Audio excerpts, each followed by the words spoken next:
टुकड़ा जो भी तोला देखी ता बस के ओहा कही कही कही भगवान कसम तोर सही दुनिया में तो कोनो नहीं होही भगवान कसम तोर सही दुनिया में तो कोनो नहीं होही।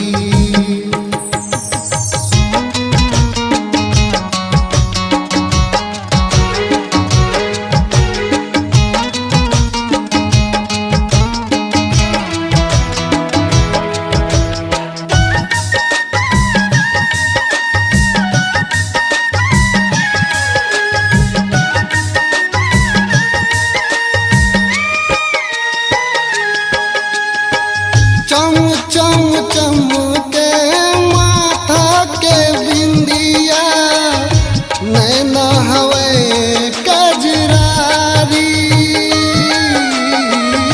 लागत ऐसे जैसे स्वर्ग ले उतर के आए हवे कौन पारी।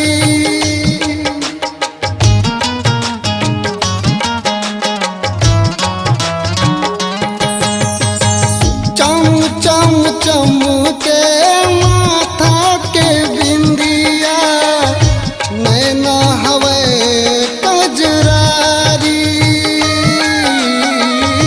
लागत ऐसे जैसे स्वर्ग ले उतर के आए हवे कौन पारी।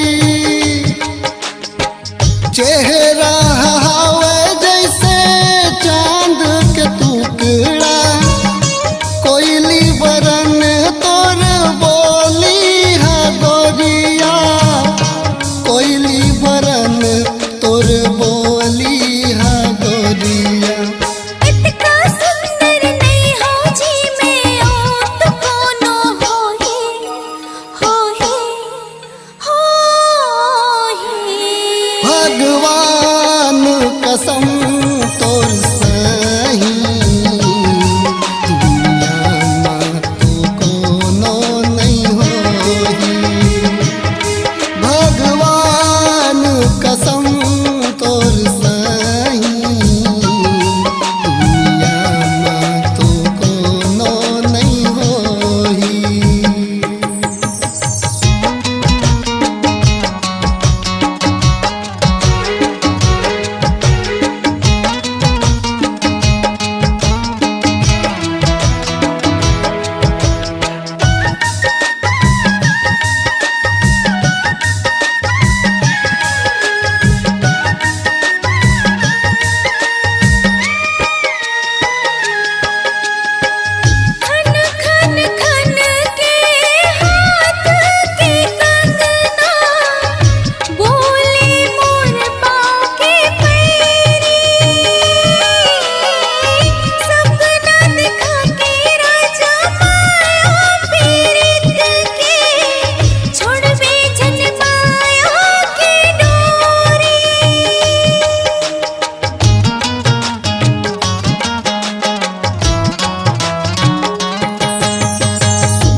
नैना इशारा करे दिल में तोर सुरतिया हिरनी कस तोर रिंग नहवे औ मुखड़ा चांद के टुकड़ा जो भी तोला देखी ता बस एत के ओहा कही कही कही भगवान कसम तोर सही दुनिया में तो कोनो नहीं होही भगवान कसम तोर सही दुनिया में तो कोनो नहीं होही भगवान कसम तोर सही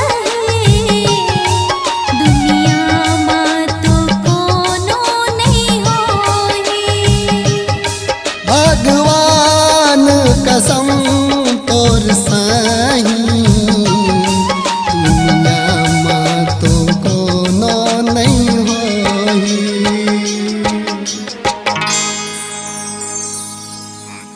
अपनी आवाज को दीजिए एक नया मुकाम।